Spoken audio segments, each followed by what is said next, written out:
What happens when the absolute only way to survive the apocalypse is to literally eat it? Seriously, imagine a world that's ending. Monsters are everywhere, and humanity is basically on the brink of extinction. But our protagonist, he doesn't survive by wielding some magical glowing sword. Nope, he survives by devouring the exact nightmares that are hunting him. It is a brutal, super visceral premise, and it completely flips the standard hero's journey upside down. Welcome to The Explainer. Today we're diving deep into Devour to Survive, the evolution of Maruhan. We're going to trace this absolutely incredible story that takes a pathetic, perpetually failing job seeker and turns him into an absolute menace. It's this cinematic, adrenaline-fueled ride where the line between humanity and monstrosity gets completely, absolutely blurred. Just look at the extreme duality here. On one hand, you've got Mamoru at 29 years old. The guy is crippled by social anxiety, he's suffering from panic attacks during basic job interviews, and he's got literally zero prospects. But on the other hand, we get to see what he becomes, the gluttony menace. This cold-blooded anti-hero who is capable of infinite skill stacking and immortal regeneration. I mean, the contrast is staggering. Understanding exactly how he gets from point A to point B is what makes this entire story so captivating. We all know what it's like to feel stuck or powerless, right? But Maru's evolution takes fighting back to a totally unimaginable extreme. Now, the really crucial part of all this is the ticking clock. Why does his transformation matter so much right out of the gate? Well, because humanity is on a super strict deadline. The story sets up this terrifying prophecy. Within exactly 1 year, monsters are going to literally rain from the sky, plunging the entire Earth into total apocalyptic chaos. So every single battle Maru fights is framed by this impending doom. It sets this massive, high-stakes timer on his power scaling. But before we get too far, to really understand this world, you have to grasp its core mechanic, which is the yellow dust. This toxic mist is the ultimate double-edged sword. On one side, if you see it, it means a deadly demon is nearby. Bad news, for sure. But on the flip side, for fighters who have awakened abilities, breathing in this dust actually grants them insanely enhanced regeneration. So it's this lethal hazard, but it's also a healing buff that keeps these fighters alive during battle. Wild, right?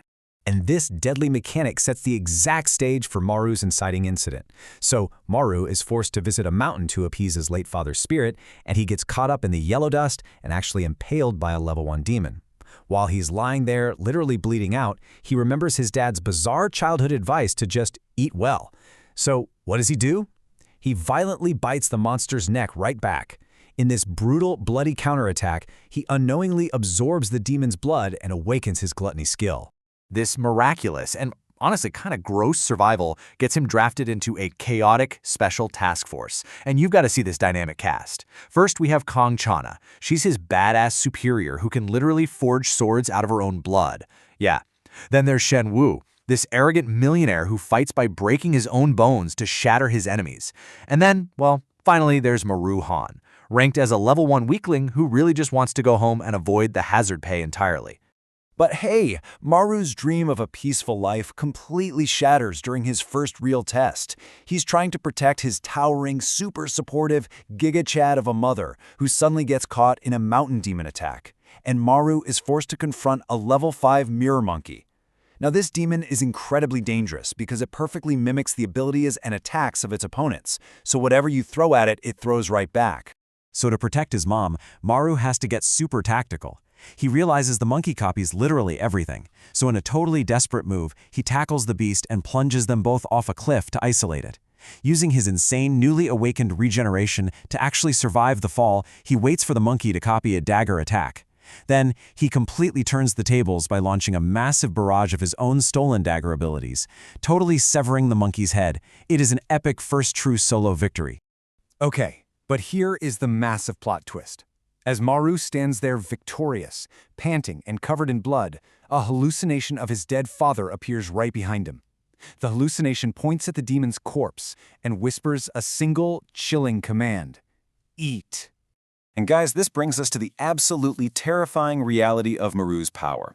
See, initially, the task force just thought his basic gluttony stopped a monster from regenerating its wounds. But advanced gluttony, oh man, by consuming that defeated level 5 demon, Maru realizes he can permanently steal and infinitely stack enemy abilities. He isn't just trying to survive the apocalypse anymore, he is actively harvesting the enemy's skills. It is a total game changer.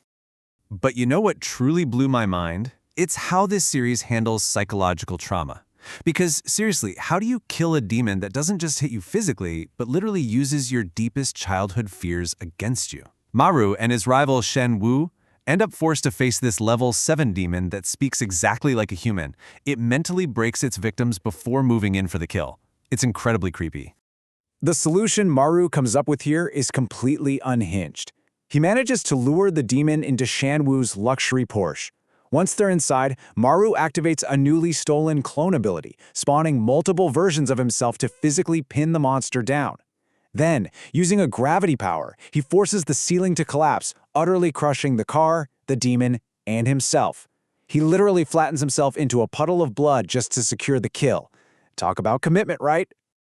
Naturally, his teammates think he's absolutely dead. But then, we get the second massive twist of the story. As Maru's broken bones start realigning and he miraculously revives from that puddle, his team realizes something absolutely horrifying. One of them says he's producing his own yellow dust. Now remember, up until this exact moment, only demons could emit this mist. No human had ever done it. This seemingly impossible feat connects directly back to his deeply messed up childhood trauma. We find out that his father didn't just disappear one day. No, he dragged a 9-year-old Maru into a hellish dimension called the Abyss, threw him in front of a horrific beast, and forced him to take his very first demonic meal. This trauma is the root of Maru's crippling panic attacks, and it's the real reason he is fundamentally different from every other human. It is a really dark reminder of how the monsters of our past can literally shape who we become. Because of this terrifying demon-like potential, Headquarters deems Maru way too dangerous to keep around. So he gets exiled to an isolated island base.